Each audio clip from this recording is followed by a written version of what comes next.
Setelah pemasangan itu tuh Mbak El tuh makin laris Mang Ai. Postingan WA-nya, postingan Facebooknya, yang sehari Mang Ai, yang biasanya 1 minggu manggung cuman 3 atau 4 kali, itu setiap hari Mang Ai.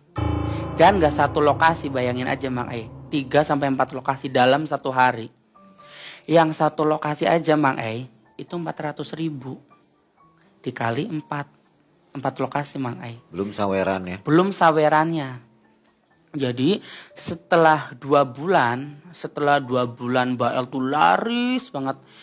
Hidupnya tuh berubah drastis Mang Ai.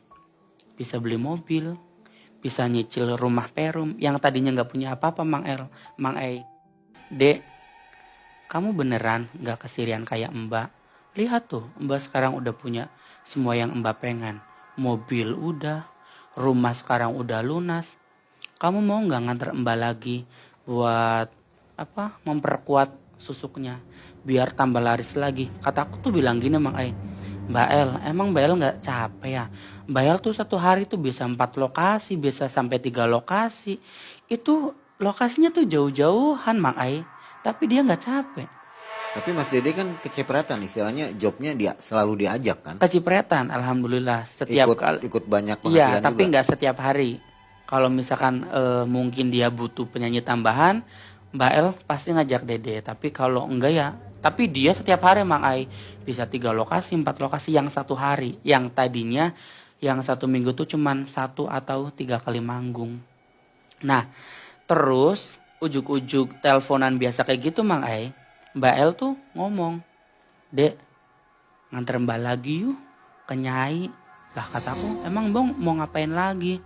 Mbak pengen ini memperkuat susuknya. Mbak tuh masih kurang, Mbak tuh masih pengen beli ini itu, beli ini itu. Ya Allah Mbak gak kasihan sama badan Mbak, kata Dede tuh gitu Mang Ai. Mbak tuh capek loh, yang 1 hari bisa 3 lokasi, 4 lokasi.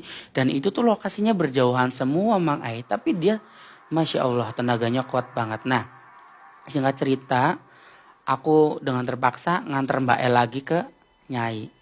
Bulan 3 2022 ya Mang Ai. Nganter lagi ke Nyai.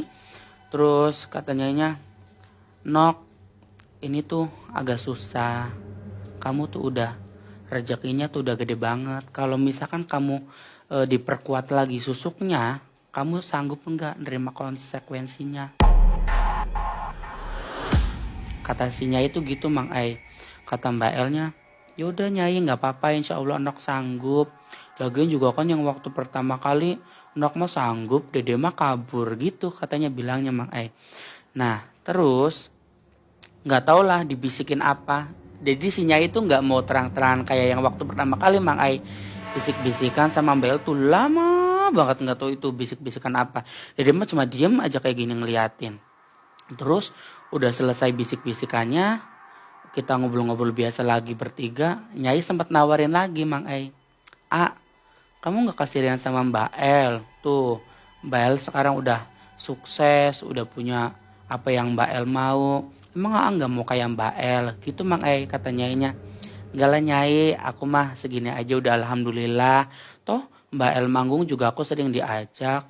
Kata Nyainya tuh Mang Ai, ya tapi kan gak kayak Mbak El sukses, manggungnya setiap hari, bisa sampai beberapa lokasi. Kamu mah paling sehari 1 Gen.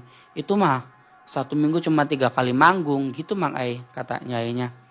Yaudahlah nggak apa-apa ya Nok, yang penting yang sukses kamu, ya ama nggak usah sukses juga nggak apa-apa, bilangnya gitu coba Mang Ai si Nyainya. Nah setelah pulang dari Nyai tuh Mang Ai, Mbak El tuh nggak ngabarin Dede sampai 1 minggu Mang Ai. Aku juga kangen ya yang namanya biasa teleponan setiap hari, biasa chattingan, kalau lagi manggung juga chattingan, manggung bareng juga ya bercanda-bercanda. Lah ini 1 minggu gak ada kabarnya Mang Ai, sama sekali gak ada kabarnya. WA gak aktif, statusnya tuh gak muncul Mang Ai. Facebook, Instagram gak pernah siaran langsung. Biasanya tuh Mbak El tuh kalau manggung pasti siaran langsung Mbak Ai. Kalau misalkan lagi dapet saweran banyak tuh dia pasti siaran langsung, pamer kan sama yang benci sama dia. Lah terus Dede kan deket tuh sama keluarganya Mbak El. Dede itu kan deket sama kakaknya Mbak El. Alhamdulillahnya punya nomor WA-nya Mang Ai. Aku WA ke si kakaknya, "Teh, Mbak El kemana aja? Kok nggak ada kabarnya?" "Dek, kamu nggak tahu Mbak El tuh sekarang lagi sakit." "Lah, lagi sakit? Emang udah berapa hari, Teh?" "Udah mau 1 minggu ini." Aku dalam hati langsung mikir, Mang Ai, 1 minggu berarti semenjak darinya itu Mbak El tuh udah sakit dong, ya kan Mang Ai? Sedangkan si tetehnya kan bilangnya 1 minggu ini. Aku ngitung 1 minggu dari tempatnya Nyai.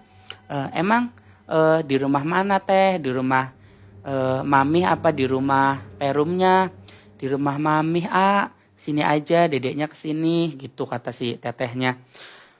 Ya udah, akhirnya waktu hari itu juga Mang Ai paginya aku habis telepon tetehnya, aku langsung ke rumahnya ibunya Mbak El. Mbak El tuh manggilnya Mami. Aku masuklah ke kamarnya ya. Salaman, cium tangan, biasa kan, ngobrol berdua. Mbak El sakit apa?" "Dek, Mbak tuh udah gak sanggup." "Lah emang gak sanggup kenapa? Syarat yang Nyai kasih tuh berat banget." "Lah terus ini Mbak udah memenuhi syarat dari Nyai," kataku tuh gitu Mang Ai. "Mbak baru setengah Dek, tapi Mbak tuh badannya udah lemes. Yang tadinya Masya Allah bodinya semok putih, itu tuh kurus banget Mang Ai. Yang namanya tangan tuh kayak nggak ada dagingnya. Kalau aku kan ini gemuk ya Mang Ai, itu tuh cuma tulang doang Mang Ai, nggak ada sama sekali pun dagingnya. Terus kayak gosong gitu, tapi belum yang gosong parah banget ya. Cuman mukanya doang yang agak parah sedikit mukanya ya, tapi badan kaki apa cuman gosong sedikit doang." Nah, ngobrol-ngobrol, "Mbak, emang Mbak nggak takut ya?" "Dek, Mbak tuh semenjak mau memperkuat tuh bener-bener yang namanya melihat makhluk kayak gitu tuh sering banget." "Iya Dek, Mbak tuh badannya tuh rasanya lemes banget, nggak bertenaga, mau jalan aja susah gitu. Terus Mbak itunya gimana, kok mobil udah nggak ada?" kataku gitu kan. "Mobil Mbak, aset-aset Mbak udah dijual semua deh buat berobat," kata si Mbak Elnya. "Emang kata dokter sakit apa?" "Kata dokter nggak bilang sakit apa-apa, malahan dicek secara medis tuh sehat Mang Ai. Tapi yang namanya badan tuh tambah kurus banget. Dulu tuh Mang Ai, Mbak El tuh seksi bohai, putih banget Mang Ai. Kayak orang perawatan, putih banget. Tapi itu tuh berubah drastis Mang Ai.